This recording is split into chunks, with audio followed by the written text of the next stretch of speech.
Brought to you by TechnoSpark 20 series smartphones.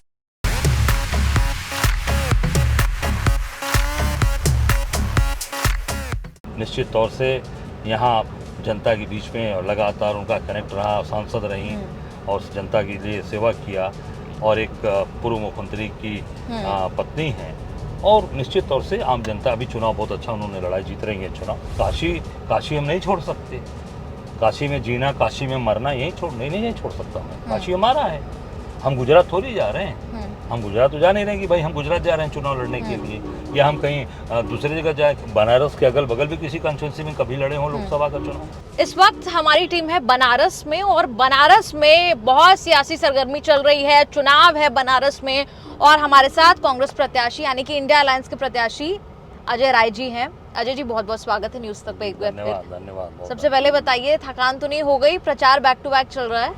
नहीं, प्रचार देखिए, थकान तो दौड़ धूप होती रहती है और हम लोग थोड़ा आदी हैं दौड़ धूप करने के। आप तो मुझसे अमरोहा में भी मिली थी जी, अमरोहा में भी आपने देखा था, तो हम लोग तो आदी हैं। लगभग 30 साल हो गए जनता के बीच में काम करना, जनता के साथ रहना, तो निश्चित मुझे कोई उस पर आदत सी हो गई है। अच्छा, जब हम बनारस आए तो हमसे हर कोई पूछ रहा है कौन जीत रहा है, क्या प्रधानमंत्री मोदी को कोई हरा सकता है, क्या अजय राय हरा सकते हैं? आप जब लोगों के बीच में जा रहे हैं तो किन मुद्दों को लेकर आप जा रहे हैं और वहां से आपको क्या फीडबैक मिल रहा है? हम देख रहे हैं ट्रैफिक जाम की भी समस्या दिख रही है हमको यहाँ। देखिए, यहाँ पर सब समस्या ही समस्या है। मोदी जी ने 10 साल में कोई समस्या का समाधान नहीं किया। चाहे पीने का पानी हो, आज भी बनारस गंदा पानी पी रहा है। चाहे सीवर की बात हो, सीवर आज भी घरों में लोगों को बह रहा है। आज वैसे जैसे पहले जाम लगता था उससे ज़्यादा जाम अब लग रहा है। बेरोजगारी बढ़ गई, कहीं कल कारखाने 10 साल में कहीं लगे नहीं, कोई फैक्ट्री लगी नहीं, कोई भी रोजगार इन्होंने दिया नहीं और कोई भी ऐसा नया काम जो हो, कोई काम ऐसा नहीं हुआ। तो निश्चित तौर से चीज़ें बहुत ही ख़राब हैं और हर व्यक्ति, और सबसे बड़ा इन्होंने क्या काम किया कि पूरे गुजराती लोगों को लाकर इन्होंने यहाँ पर सारे काम ठेके सब कुछ दे दिया। जो भी काम, चाहे वो शहर में सड़क का काम हो, पुल का काम हो, बिजली का काम हो, यहाँ पर स्मार्ट सिटी का काम हो, विश्वनाथ कॉरिडोर बनवाया, वो भी अहमदाबाद की कंपनी है, सरवण पटेल वो मालिक है, उससे काम कराया, सारे मंदिरों को तोड़वाया। तो ये सब कुछ गुजरात को दे दिया और यहाँ के लोगों को केवल जिंदाबाद और स्टिकर चिपकाना, दीवार पे स्टिकर चिपका रहे हैं और माला पहना रहे हैं और जो उनके गुजराती मित्र आदेश करते हैं उसका पालन कराते हैं। तो आप जब लोगों के बीच में जा रहे हैं तो आप लगातार, मैं देख रही हूँ अभी भी सभा हो रही थी, उसमें गुजरातियों पर लगातार आपका अटैक था। अटैक इसलिए था कि सारा काम तो उनको दे रहे हो, वोट हमारा और राज तुम्हारा, ये कैसे चलेगा भाई? वोट हम देंगे तो हमको तो भी कुछ मिलना चाहिए, हमें भी कुछ काम मिलना चाहिए। नहीं मिले तो सम्मान तो मिलना चाहिए। सम्मान कहीं कुछ नहीं है। जो अब उनका हमको केवल फॉलोअर बनना है, उनकी चाकरी करना है, तो चाकरी करने के लिए नहीं है बनारस के लोग। ये महादेव के भक्त हैं, बाबा विश्वनाथ भोले जरूर हैं, पर इनको आप केवल और केवल आप चाकरी कराएंगे और बेवकूफ़ बनाएंगे। सारा का सारा ठेका और सारा काम, चाहे वो नल जल योजना हो, स्मार्ट सिटी, सारा काम आप गुजरातियों को देंगे, कैसे काम चलेगा? लेकिन 1991, अगर मैं गलत नहीं हूँ तो तब से लेकर अब तक बीजेपी की पकड़ जो है सीट पर रही है। 2004 को अगर आप एक्सेप्शन मान लें, आप 2 बार चुनाव हार चुके हैं प्रधानमंत्री मोदी के सामने। इस बार क्या अलग हो रहा है? देखिए, अलग इसलिए हो रहा है कि 2 बार जनता ने मौका दिया, 10 साल, और 10 साल वो प्रधानमंत्री रहे, सांसद नहीं रहे, मंत्री नहीं रहे। बनारस के अंदर एक भी कल कारखाना लगाओ, पूछ लीजिए किसी भी कि एक कारखाना लगाओ, कहीं बेरोजगारी दूर हुई हो, एक स्कूल कॉलेज बना हो, एक सेंट्रल स्कूल कहीं खुला हो, एक भी कहीं पर भी कोई कार्य हुआ। गंगा मैया को आप कहते हो माँ गंगा ने मुझे गोद लिया, आप गंगा मैया के अंदर जाकर देखिए पूरे नाले गिर रहे हैं कि नहीं गिर रहे? अभी आप जिस पुल से भी चलेंगे आप यहाँ देखेंगे पूरा यहाँ पर एक इन्होंने बंदरगाह बनाया था। वो बंदरगाह आज तक कभी चला, केवल 2019 में मोदी जी उस पर चॉपर से उतरे थे, हेलीकॉप्टर से, वो जस का तस पड़ा हुआ है। एक भी वहाँ से कोई भी शिप, कोई भी सामान बनारस के लोगों का नहीं गया। 10,000 करोड़ की योजना है वो, हल्दिया से लेकर प्रयागराज तक। जनता का पैसा बेकार पड़ गया और सारी मशीनें वहाँ सड़ रही हैं, सारी मशीनों में जंग लग गया। अच्छा, बनारस में प्रियंका गांधी और डिम्पल यादव का रोड शो होने वाला है, आपके समर्थन में आने वाले हैं। इससे पहले हमने देखा उत्तर प्रदेश में अखिलेश यादव और जो है वो दो पुरुषों की जोड़ी दिखाई दी। अब दो महिलाएं जो है वो मुख्य रूप से आपके लिए समर्थन जो है वो हासिल करने की कोशिश करने वाली हैं। कैसी लग रही है आपको ये जोड़ी? क्योंकि हम जब ग्राउंड पे गए तो राहुल और अखिलेश को दोनों साथ में बहुत पसंद कर रहे थे। ये जोड़ी आपको कैसी लग रही है? देखिए, ऐसा है, निश्चित तौर से हमारे लिए मातृशक्ति प्रधान है और हमारे खास करके हमारे समाज में महिलाओं का बहुत सम्मान है। तो और खासकर प्रियंका जी हमारी बहन है, गार्जियन हैं और अभिभावक के तौर पे हैं।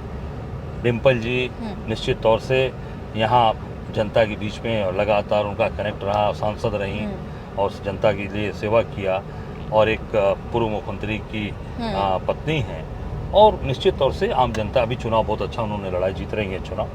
तो निश्चित तौर से मुझे लगता है कि ये दो जो मातृशक्ति जो हमारी आएंगी उनकी काशी के लोग दिल खोलकर उनका स्वागत करेंगे, उनको आशीर्वाद देंगे।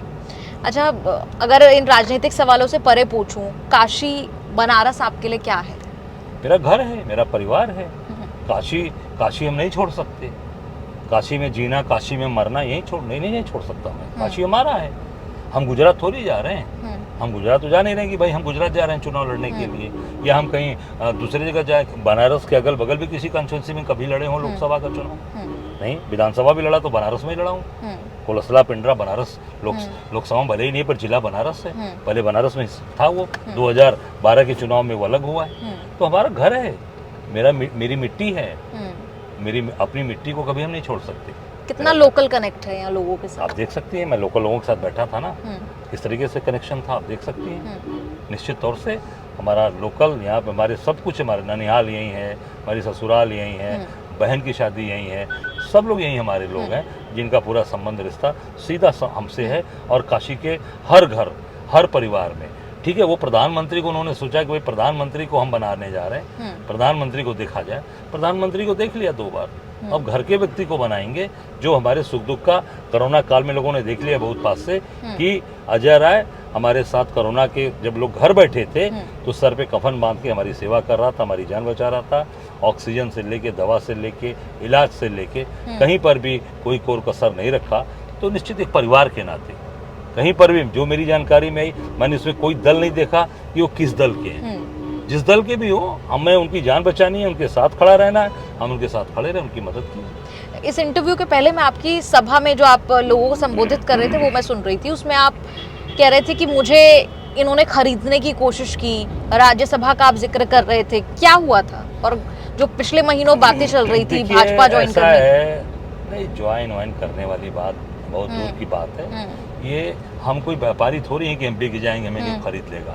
हम लोग लड़के अपने वजूद पे खड़े हैं, हमारा वजूद है, हम उस वजूद पे खड़े हैं। 5-5 बार विधायकी किया और दमदारी से किया, आज भी राजनीति में दमदारी से काम कर रहे हैं। तो ये जनता का पूरा भरपूर समर्थन और प्यार हमें मिल रहा है जी। और निश्चित तौर से वो हमारे वजूद को, हमारी जमीन को कभी कोई खरीद नहीं सकता और कभी चुका नहीं सकता। लेकिन क्या ऑफर आया था? बहुत से ऑफर थे। राज्यसभा, अभी हाल की बात कर रहे हैं? हाँ, राज्यसभा से लेकर तमाम पैसे, तमाम पद और तमाम सुरक्षा, ये वो बहुत सी बातें। मैं जमीन का आदमी हूँ, आम जनता का आदमी हूँ, मुझे उसकी कोई जरूरत नहीं। और बनारस की अगर बात करें, बनारस में कई सारे लोगों ने नामांकन भरा, श्याम रंगीला समेत कईयों का नामांकन जो है वो रिजेक्ट हो गया।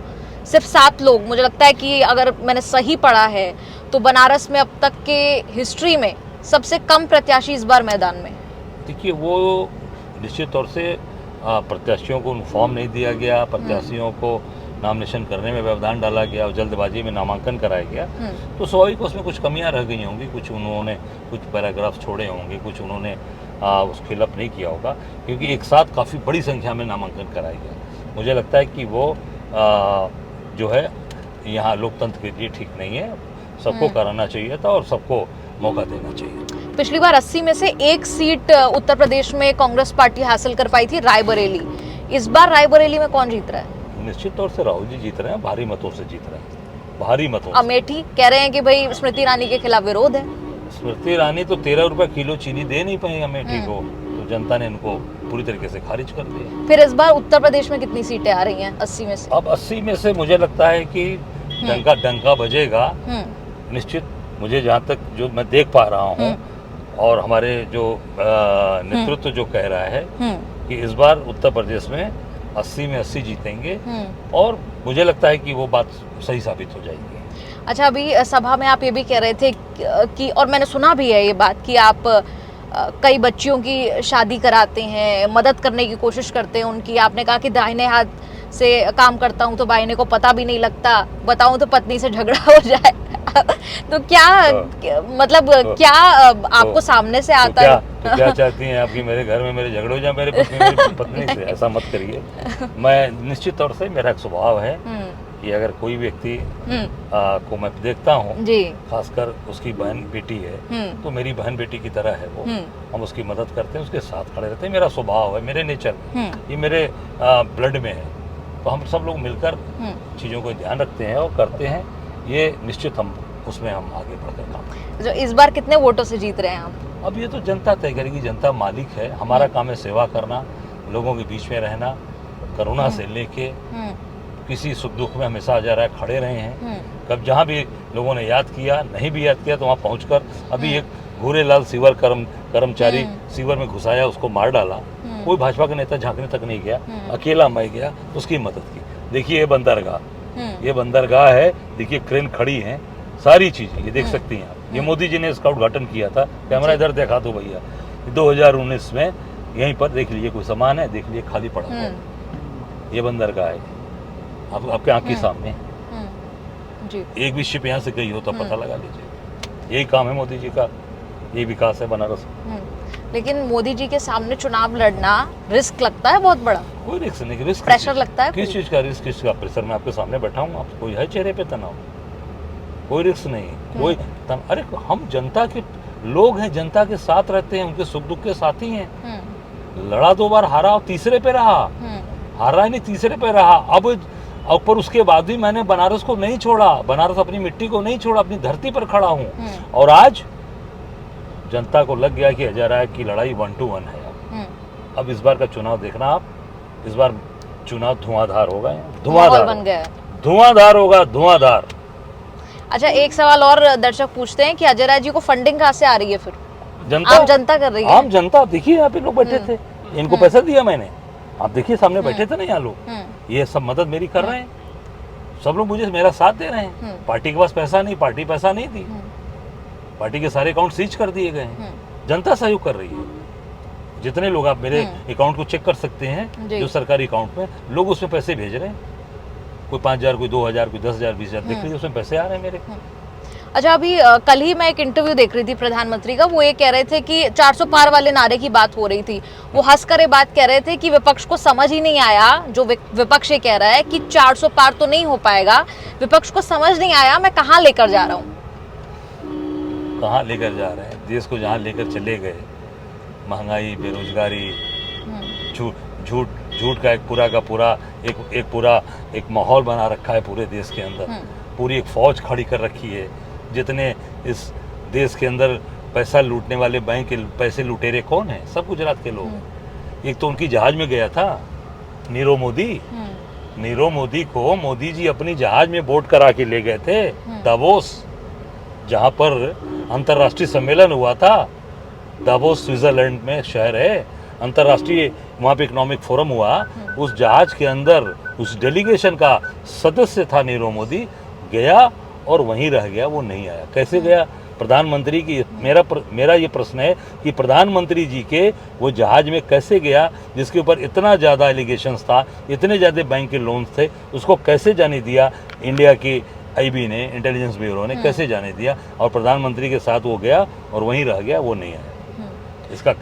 इसको क्या कहा जाए? ये पूरी तरह से इसका मतलब ये पूरी तरीके से आज प्रधानमंत्री और इनके सारे लोग ये सब पूरी तरीके से मिलकर ये कर रहे हैं। आपने रोजगार का जिक्र किया, लगातार हम न्यूज तक नुक्कड़ नाम का एक शो भी कर रहे हैं जहां हम खास तौर पर रोजगार और पेपर लीक जैसे मुद्दों पर बात कर रहे हैं। मुझे लगता है गाड़ी चेक करने का सिलसिला, देखिए मेरी आपने एक वीडियो भी डाली थी, अगर मैं गाड़ी चेक हो रही है, आप आगे की तरफ दिखाइए एक बार। गाड़ी जो है इलेक्शन सीजन में गाड़ी चेक हो रही है, चेक हो रही है मोदी जी की। भाई यहाँ के कैंडिडेट है, कभी चेक हुई है गाड़ी? आप देख सकते हैं कभी गाड़ी चेक हुई हो? कोई गाड़ी चेक हुई हो किसी की? ये आप ही के काफिले की गाड़ी है? मेरी गाड़ी है, साथ जी। की गाड़ी है। तो ये की गाड़ी आप देख काफिला सकते जो हैं। है वो अजय जी का आगे चल रहा है और हर एक गाड़ी की चेकिंग यहाँ हो रही है। अजय जी ने भाजपा वीडियो की भी किसी की डाली। गाड़ी चेकिंग हुई है तो बताइए। हम्म, भाजपा की किसी भी गाड़ी, हम्म। किसी नेता की गाड़ी चेक हो रही है?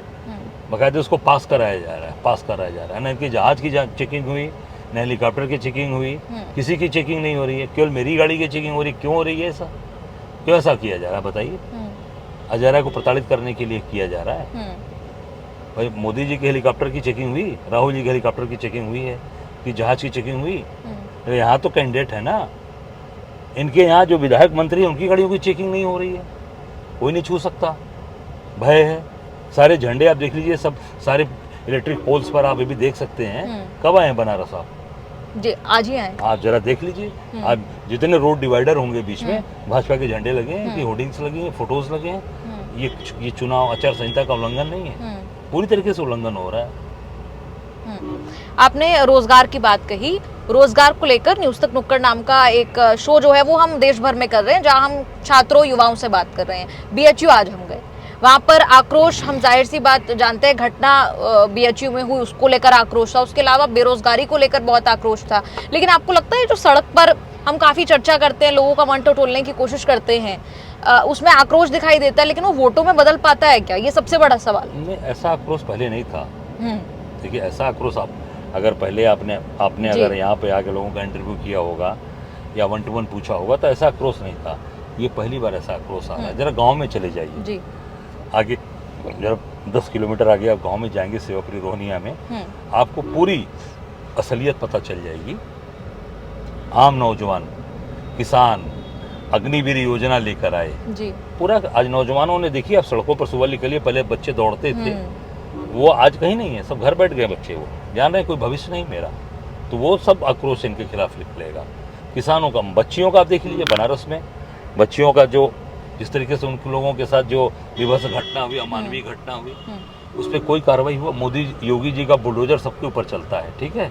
जो तीनों भाजपा के नेता थे जिन्होंने ये गलत काम किया उस बच्ची के साथ, और उस पर किसी भी घर को बुलडोज किया कोई वो ऐसा नज़ीर बन सके कि भाई इस सरकार में, चाहे भाजपा का हो चाहे कोई हो, हम ये नज़ीर पेश करेंगे, जो भी अगर गलत काम करेगा हमारी बच्चियों की तरफ, हमारे समाज के ऐसे इस तरीके की हरकत करेगा, उसको हम निस्नाबूद कर देंगे।